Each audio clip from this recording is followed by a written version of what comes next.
وہ دونوں بلا خوف و خطر فرعون کے دربار میں جا پہنچے، اپنا تعارف کروایا، اس نے پہچانا، اور حضرت موسیٰ علیہ السلام نے بلا خوف اسے دعوت توحید پیش کی۔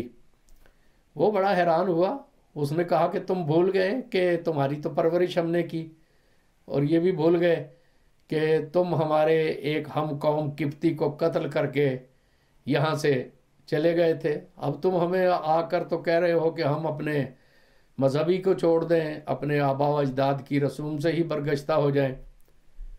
الغرض ایک گفتگو کا سلسلہ جاری ہوا، اور اس نے کہا میں خود زمین پر خداؤں کا نمائندہ ہوں، اور میرے علاوہ کون رب ہے، میں ہی جو ہے وہ یہاں کا رب ہوں۔ تو حضرت موسیٰ علیہ السلام نے اس سے سوال کیا کہ یہ مشرق مغرب چاروں طرف یہ جو اتنی وسیع کائنات ہے، تمہارا اقتدار تو مصر تک محدود ہے، تو کیا جسے بھی رزق مل رہا ہے اور جو بھی مظاہر فطرت کام کر رہے ہیں یہ سب تمہاری مرضی سے کر رہے ہیں؟ ان باتوں کا جواب تو ہو نہیں سکتا تھا۔ بہرحال یہ مکالمے جاری رہے، حضرت موسیٰ علیہ السلام، حضرت ہارون بلا خوف جو ہے وہ اس کو دعوت دین بھی پیش کرتے رہے، اور اسے یہ بھی کہتے رہے کہ بنی اسرائیل کو اپنے ظالمانہ شکنجے سے آزاد کرو۔ تو وہ بجائے اس کو تسلیم کرتا، اس نے تمسخر سے اپنے وزیر حامان کو کہا کہ کہاں ہے خدا، میرے لیے ایک بلند و بالا عمارت تعمیر کر دو اور ایک مینار بنا دو، میں اس کی بلندی پہ چڑھ جاؤں اور میں پھر آسمان میں جھانک کر دیکھوں کہ خدا کہاں ہے۔ بعض مفسرین کہتے ہیں کہ ایسی ایک عمارت بنائی گئی، وہ اس کی آخری منزل تک پہنچا اور اس نے ایک تیر آسمان کی طرف چھوڑ دیا۔ اب یہ بھی کہا جاتا ہے کہ وہ تیر جب واپس آیا تو خون آلود تھا، وہ کہنے لگا دیکھو میں نے تو موسیٰ کے خدا کو مجروح کر دیا ہے۔ تو مغالطہ جب انسان کو ہو جاتا ہے، گمراہی اس پر مسلط ہو جاتی ہے، تو وہ پھر عجیب طرح کی تعویلیں کرتا ہے۔ جب ایک دن بہت بحث ہوئی تو اس نے کہا کہ کیا نشانی ہے تمہارے پاس کہ تم اللہ کے سچے پیغمبر ہو؟ حضرت موسیٰ علیہ السلام نے اپنے عصا کو دربار کے فرش پہ پھینک دیا تو وہ اژدہا بن گیا۔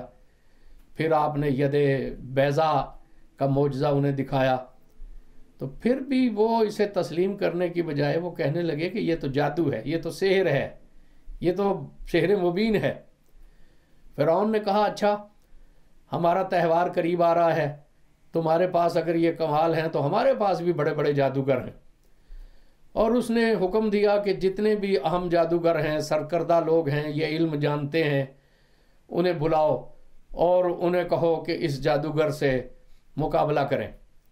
وہ زمانہ سحر کا زمانہ تھا، کاہنوں کا زمانہ تھا، ان چیزوں کو بڑی اہمیت دی جاتی تھی۔ روز مقررہ پر دربار آراستہ کیا گیا اور جادوگر سامنے تھے۔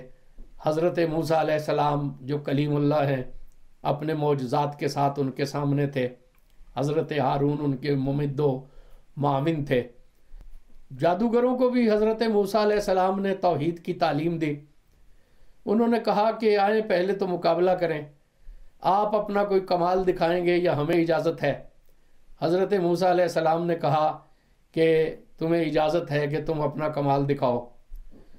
انہوں نے اپنی لکڑیاں، لاٹھیاں اور کچھ رسیاں فرش پر پھینک دیں۔ لوگوں کو یوں محسوس ہوا کہ جیسے وہ حرکت کرتے ہوئے سانپ ہیں۔ کہا جاتا ہے کہ اس میں تکنیک بھی تھی، شعبدہ بازی بھی تھا، اس میں تکنیک بھی تھی، شعبدہ بازی بھی تھی، اور نظر بندی کا کمال بھی تھا کہ ان رسیوں میں اور لاٹھیوں میں پارا بھرا ہوا تھا، اور انہوں نے پہلے ہی تیاری کر کے اس فرش کو گرم کر دیا تھا۔ تو جب وہ پارا گرم زمین پر پڑا اور وہ لاٹھیاں، رسیاں کہ جن کے اندر پارا تھا، جب انہیں گرم زمین پر پھینکا گیا تو وہ حرکت کرنے لگی، اور نظر بندی کے اثر سے یوں محسوس ہوا جیسے کہ سانپ ہیں۔